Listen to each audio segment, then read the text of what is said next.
चलिए देखिए बच्चे, 2023 का क्वेश्चन बैंक का सॉल्व कराया जा रहा है। तो क्वेश्चन पहला है, पौधों में शाकनाशी प्रतिरोधी जीन क्या है? यानी पौधों को जो बचाता है, जो कीड़े मकोड़ों से, उसको शाकनाशी प्रतिरोधी जीन कहते हैं। तो इसका होता है GST। सुनहरा धान यानी जिसे गोल्डन राइस कहा जाता है, इसको ऐसा चावल है जो संबंध है। तो किससे संबंध है? तो बीटा कैरोटीन में होता है। क्वेश्चन नेक्स्ट है कि जीन अभिव्यक्ति का नियंत्रण किनके स्तर पर होता है? तो इसमें ए और बी दोनों है। ए में प्रतिलेखन भी होती है और बी जो है से अनुवादन है। नेक्स्ट क्वेश्चन 4 है, आरएनए में किस रूप की संरचना त्रिपर्णी जैसी होती है? तो इसमें होता है ट्रांसजेनिक आरएनए। टीआरएनए का मतलब ट्रांसजेनिक आरएनए। क्वेश्चन नंबर 5 है, केंद्रक प्रतिरोपण तकनीक की खोज किनके द्वारा की गई थी? तो ये ब्रिग्स एक साइंटिस्ट है जिन्होंने केंद्रक के बारे में खोजा था, न्यूक्लियस के बारे में खोजा था। डीएनए तथा आरएनए समान है, तो किसके समान है? तो न्यूक्लियोटाइड के बहुलक होने के नाते दोनों का न्यूक्लियोटाइड जो होता है वह बहुलक दोनों समान होते हैं, इसके चलते जो समान होते हैं। नेक्स्ट क्वेश्चन है कि प्रथम स्तनपायी किस युग में दिखाई दिया? स्तनपायी मतलब स्तन से जो दूध पिलाता है ना बच्चे को, तो स्तनपायी प्राणी कहते हैं। तो कब दिखाई दिया था? तो त्रियसिक काल में, त्रियसिक युग में। फिर नेक्स्ट क्वेश्चन है 8वां, सेटेलाइट डीएनए एक उपयोगी साधन है, तो किसका साधन है? तो फोन्सेरिक विज्ञान का होता है। क्वेश्चन नंबर 9 है, विभिन्नताएं अर्धसूत्री विभाजन के दौरान उजागर होती है, तो किसके द्वारा उजागर होती है? तो विनिमय के द्वारा। विनिमय होगा तब ना आधा आधा बढ़ता है। 2323 जिसमें अर्धसूत्री बताए थे, ये जो है से 11th का क्वेश्चन है। अर्धसूत्री विभाजन के दौरान कौन सा उजागर होता है? तो विनिमय के कारण होता है। नेक्स्ट 10 क्वेश्चन है, मानस अभयारण्य अवस्थित है, यानी मानस जो है अभयारण्य कहाँ है? तो असम में है। नेक्स्ट क्वेश्चन है 11 कि निम्नांकित में कौन सा प्रतिबंधन एंजाइम नहीं है? ये नहीं है, ये तीनों है, लेकिन पैक्टिनेज जो है से प्रतिबंधन एंजाइम नहीं है। नेक्स्ट क्वेश्चन 12 है, आनुवंशिकतः संशोधित फसलों का उत्पादन किया जा सकता है, तो इसमें होता है पुनर्योजन डीएनए प्रौद्योगिकी द्वारा। नेक्स्ट क्वेश्चन 13 है कि प्याज में प्रवर्धन होता है, किसके द्वारा होता है? तो बल्ब के द्वारा। देखिएगा प्याज में जो है से बल्बे जो है से फूल जाता है और स्वेलिंग हो जाता है, उसी का प्रवर्धन होता है, जिसको हम लोग खाने के रूप में इस्तेमाल करते हैं। नेक्स्ट क्वेश्चन है 14, हीमोकोरिल अपरा निम्नांकित में से किस में पाया जाता है? तो मानव में हिमकोरिल अपरा होता है, जिसको हम लोग प्लेसेंटा कहते हैं। वह 3 लेयर का बना होता है, जैसे मेसोडर्म हो गया, इंटोडर्म हो गया, एक्टोडर्म होता है। नेक्स्ट क्वेश्चन है 15 जो है, भू जैव रासायनिक चक्र का अर्थ क्या है? तो पारितंत्र में पोषक तत्वों का चक्रण जो है ना, वही भू जैव रासायनिक चक्र कहलाता है। नेक्स्ट 16 क्वेश्चन है कि निम्नांकित में से चाहे निम्नलिखित में से कौन सा अकार्बनिक पदार्थ का उपयोग करता है? तो अब घटक होता है जिसको हम लोग डीकम्पोजर करता है। डीकम्पोजर जो होता है जिसको अपघटन कहते हैं, वो अकार्बनिक पदार्थ का उपयोग करता है। नेक्स्ट 17वां क्वेश्चन है कि लाइकेन किसके क्रम में अग्रगण्य है? तो मरु क्रम में होता है। मरु मतलब मरुस्थल, जिसे जहाँ की मरुभूमि होती है, जिसे बंजर भूमि हुआ, चाहे जहाँ की भूमि जो है से बालू ही होता है, उसको मरुक्रम जो होता है वहीं लाइकेन का उत्पादन होता है। निम्नलिखित में से कौन सा उत्पादक नहीं है? ये सब जो है से उत्पादक है, नन स्टॉक है, वॉलबॉक्स है, स्पायरोगायरा है, लेकिन एगैरिकस जो है से उत्पादक नहीं है, यानी प्रोड्यूसर नहीं है। क्वेश्चन नंबर 19 है, आनुवंशिक अभियांत्रिकी में प्रतिजैविक को प्रयुक्त किया जाता है, तो इसमें ए और सी आंसर है। ए मतलब होता है स्वाद संवाहनों का चयन में होता है, और सी जो होता है संवर्धन को संक्रमण से मुक्त रखने के लिए होता है।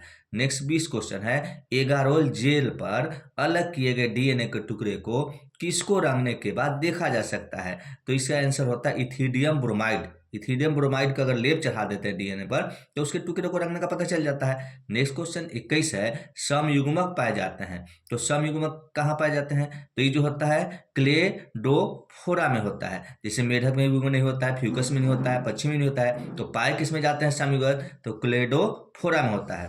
पार्थोनोजीनेसिस शब्द किसके द्वारा निर्माण किया गया था? तो ओवेन के द्वारा। पार्थोनोजीनेसिस जो है आपका जो है से पढ़ना है फर्स्ट टॉपिक में, तो फर्स्ट टॉपिक में है, तो इसमें किसके द्वारा, मान किसके द्वारा खोजा गया पार्थोनोजीनेसिस? तो ओवेन के द्वारा।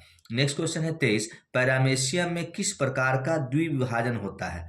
जैसे आपको बताया गया है कि द्विखंडन विभाजन होता है पैरामेसियम में, अमीबा में, तो इसमें होता है सरल नहीं होता है, जल्दी नहीं टूटेगा, नहीं ऐसा कि सरल होता है, अनुदैर्ध्य भी नहीं होता है, तो अनुप्रस्थ जो होता है द्विखंडन होता है। अनुप्रस्थ का मतलब इधर साइड में टूटता है और टूटने के बाद द्विखंडन क्रिया हो जाती है। हाँ, नेक्स्ट क्वेश्चन देखिए 24 नंबर है, जब नर आकृति में मादा से भिन्न होता है तो अब क्या कहलाता है। जैसे नर का आकृति मादा से भिन्न हुआ तो यौन द्विरूपता कहलाता है। जैसे नर की आकृति जो होती है मादा से अलग होता है तो उस कंडीशन को कहा कि दोनों के तो अलग अलग कंडीशन होता है, तो इस कंडीशन को यौन द्विरूपता कहते हैं।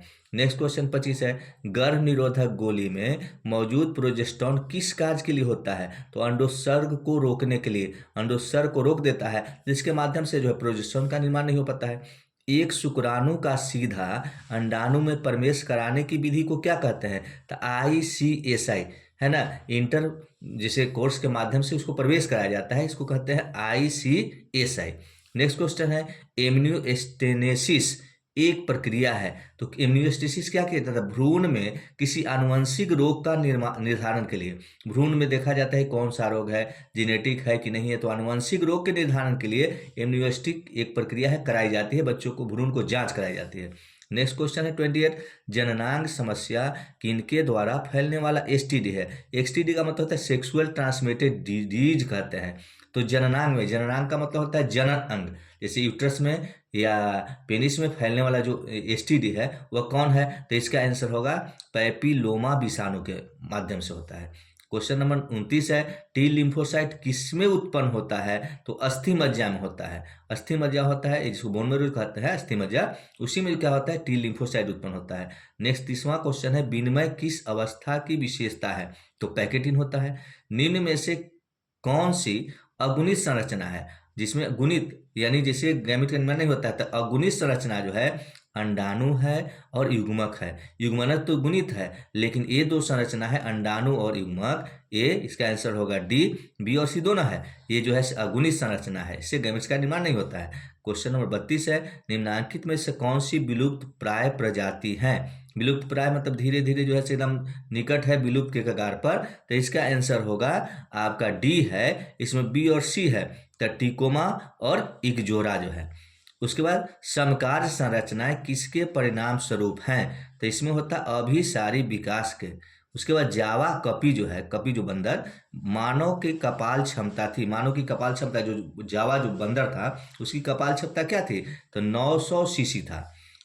क्वेश्चन नंबर 35 है, एलेलोपैथी किसके स्राव के कारण होता है। तो आविष के कारण है, टॉक्सिक के कारण, टॉक्सिक मतलब विष पैदा होता है उसके कारण होता है। क्वेश्चन नंबर 36 है कि आवृतबीजी पौधों के भ्रूणपोष में गुणसूत्र की सूत्र गुणता क्या होती है। तो 3n तिगुनी हो जाती है। नेक्स्ट क्वेश्चन 37 है कि मानव युग्मकों में गुणसूत्र की संख्या कितनी होती है। तो युग्मक में देखिए, युग्मक में जब गुणसूत्र की संख्या होगा तो 46 होगा। युग्मक कितना होता है, 46 होता है। युग्मक में गुणसूत्र की संख्या कितना होती है, 46 होती है।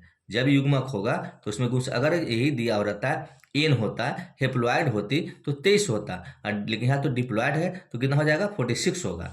नेक्स्ट क्वेश्चन है, नील हरित शैवाल किस खेत के लिए उपयोगी जैव उर्वरक है। तो चावल के लिए, चावल के लिए जो है ना यानी सबसे अधिक उपयोगी है नील हरित शैवाल। जैसे क्वेश्चन नंबर 39 है, कॉपर टी किसे रोकता है। तो कॉपर टी जो होता है वह निषेचन को रोकता है, यानी फर्टिलाइजेशन को, यानी फर्टिलाइजेशन कहते हैं कि जिसमें जैसे अंडे और स्पर्म को फर्टिलाइज करने से रोक देता है, जिससे जो है गर्भ धारण की क्षमता नहीं हो पाती है।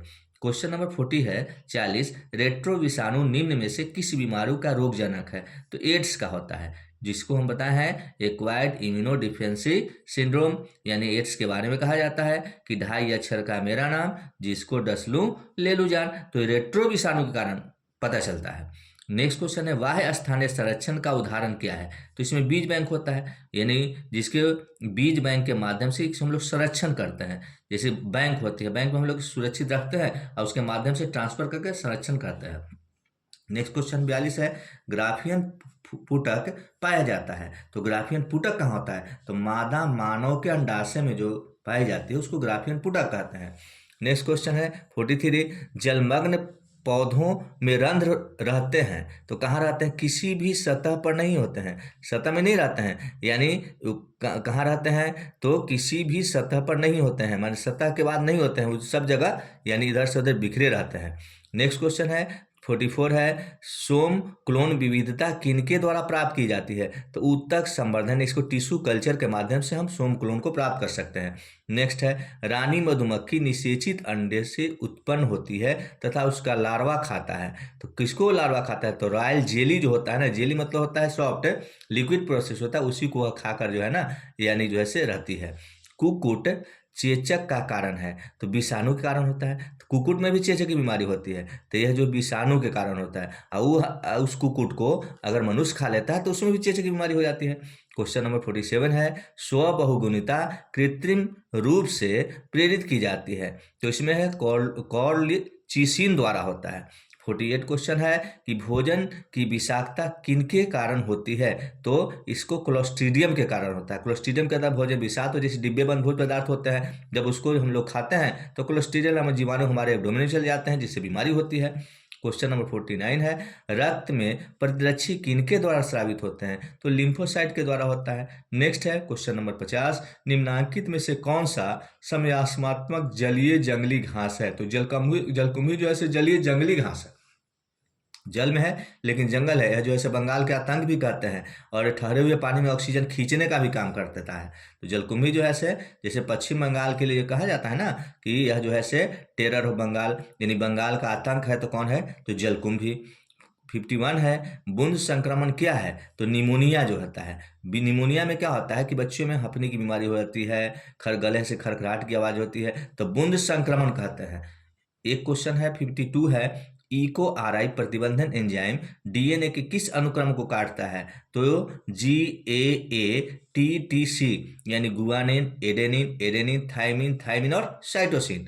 अगला क्वेश्चन है 53 कि अर्थोटॉप्स बीजांड निम्नांकित में किस में पाया जाता है? तो पोलीगोमनम में।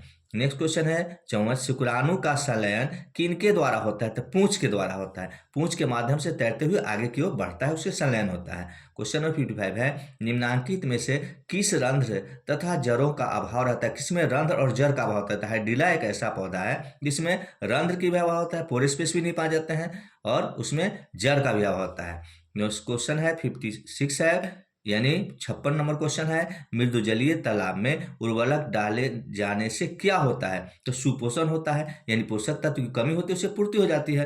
क्वेश्चन नंबर 57 है, ऑटोसोमल प्राथमिक नन डिसजंक्शन के कारण होने वाला रोग क्या है? तो डाउन सिंड्रोम होता है। नेक्स्ट क्वेश्चन है 58 है, द्विसंकर परीक्षणार्थ संकर अनुपात क्या है? जबकि हम आप लोग को बोर्ड बताए थे कि इसमें क्या होता है, सिंगल सम में एक हो जाता है कि 1:1:1:1:1 हो जाती है। नेक्स्ट क्वेश्चन है 59 कि पानी में इकोलाई की उच्च मात्रा संकेतक है, तो इसमें होता है कि वाहित मलजल प्रदूषण का होता है, जैसे जो जल निकलता है नाली के माध्यम से, और उसी प्रदूषण के माध्यम से इकोलाई की मात्रा बढ़ जाता है। क्वेश्चन नंबर 60 है कि फोटोकेमिकल स्मॉग में कौन हमेशा उपस्थित रहता है? तो O3 रहता है, यानी O3 का मतलब ओजोन। O3 किसका सूत्र है? तो ओजोन का सांकेतिक सूत्र है। देखिए 61 क्वेश्चन है, सैनिटरी लैंडफिल को किनके विकल्प के रूप में अपनाया गया था? तो खुला जलता हुआ ढेर था, उसी से अपनाया गया था। अभिकर्मक जो इलाइसा परीक्षण के लिए उपयुक्त होता है, तो पैरोक्सीडेज के माध्यम से। जैसे एक ट्यूमर उत्प्रेरक प्लाज्मिड जिसका व्यापक रूप से परजीवी पौधों के उत्पादन में उपयुक्त किया जाता है, वह क्या है? तो वैसिलस थूरिजिएंसिस होता है। नेक्स्ट 64 है, निम्नांकित में कौन सा एक व्यवस्थित कीटनाशक है ना? तो फ्यूराडाइन जो है व्यवस्थित कीटनाशक है। 65 है, ग्लूकोज को अल्कोहल में बदलने वाला एंजाइम क्या है? तो जाइमेज है। 66 है, अपशिष्ट जल के बीओडी का अनुमान किनकी मात्रा को माप कर लगाया जाता है? तो ऑक्सीजन की खपत के मात्रा को लगाया जाता है।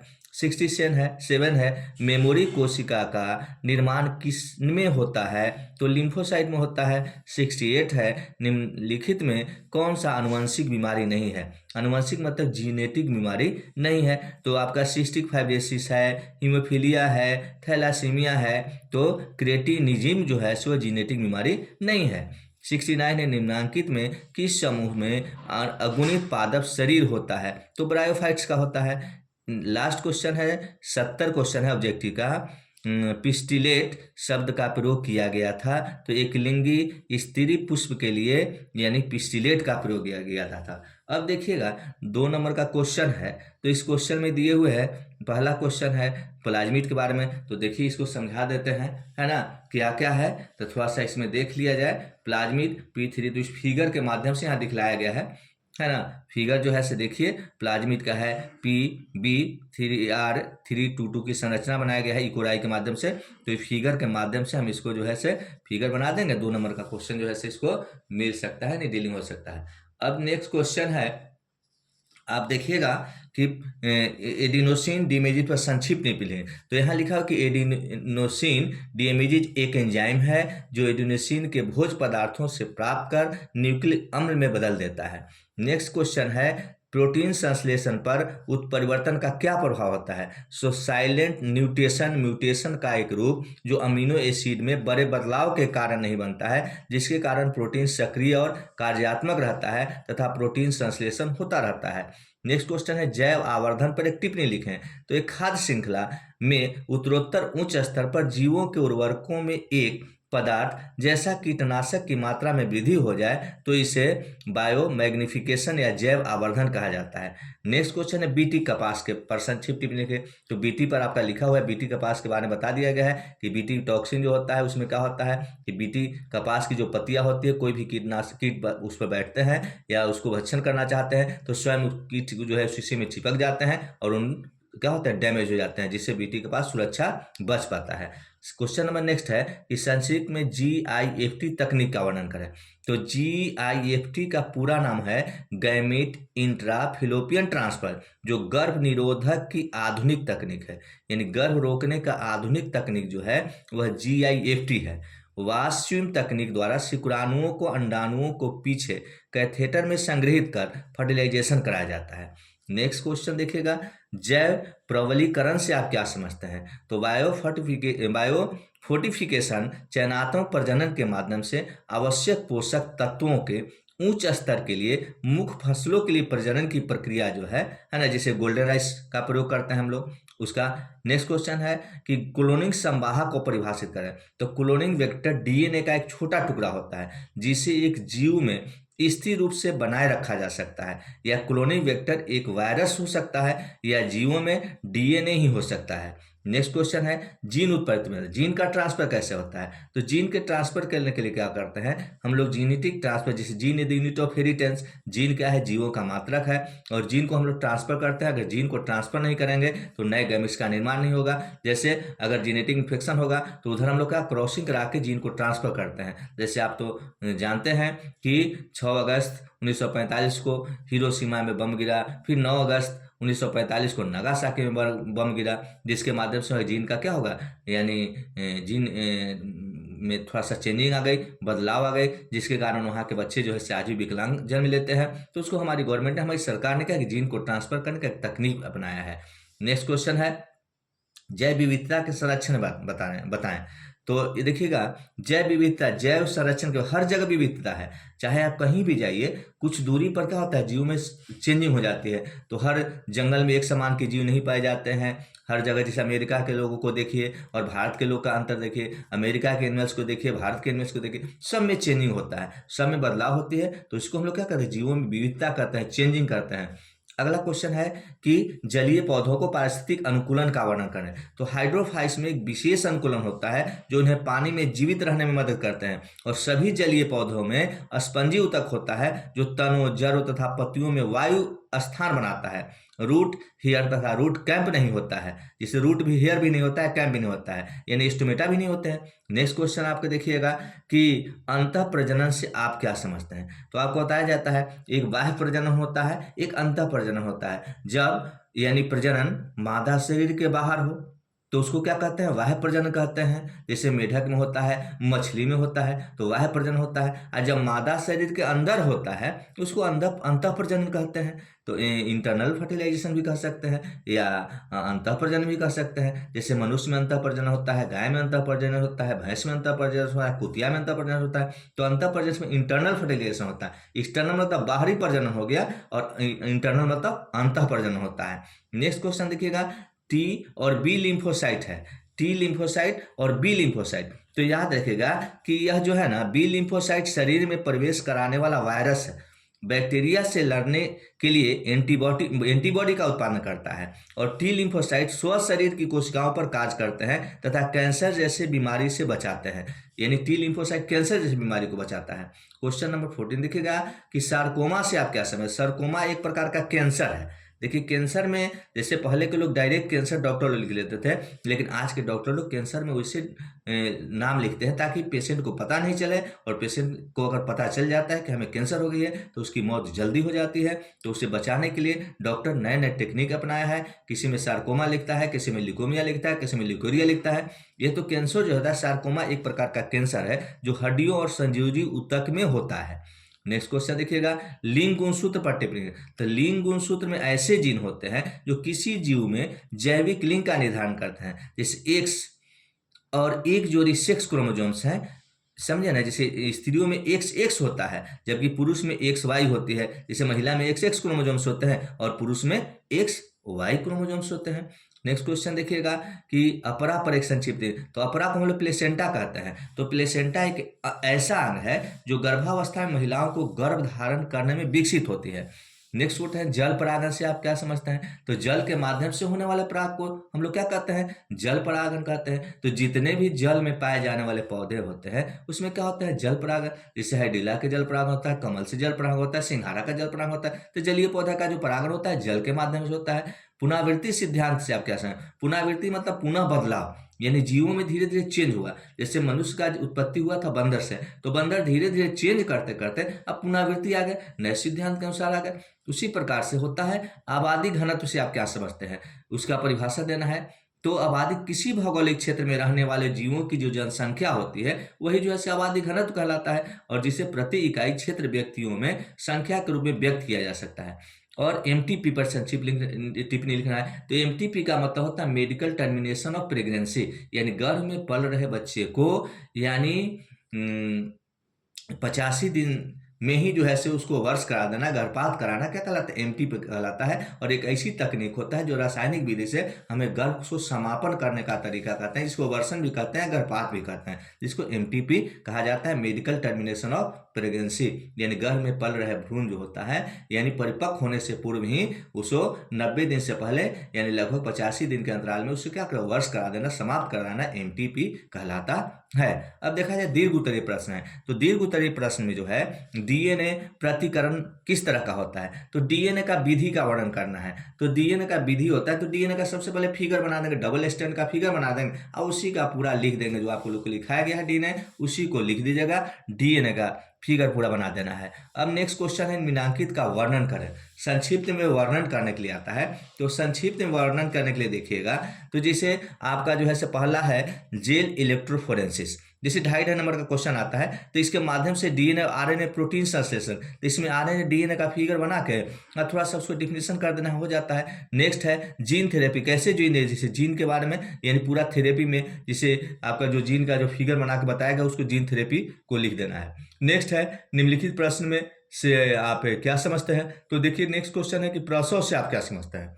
तो प्रसव का मतलब होता है, जैसे देखिएगा कि गर्भावस्था खत्म होने पर, जैसे गर्भावस्था जब खत्म होने पर बच्चों को गर्भाशय से बाहर आने की विधि जो है ना प्रसव कहलाता है।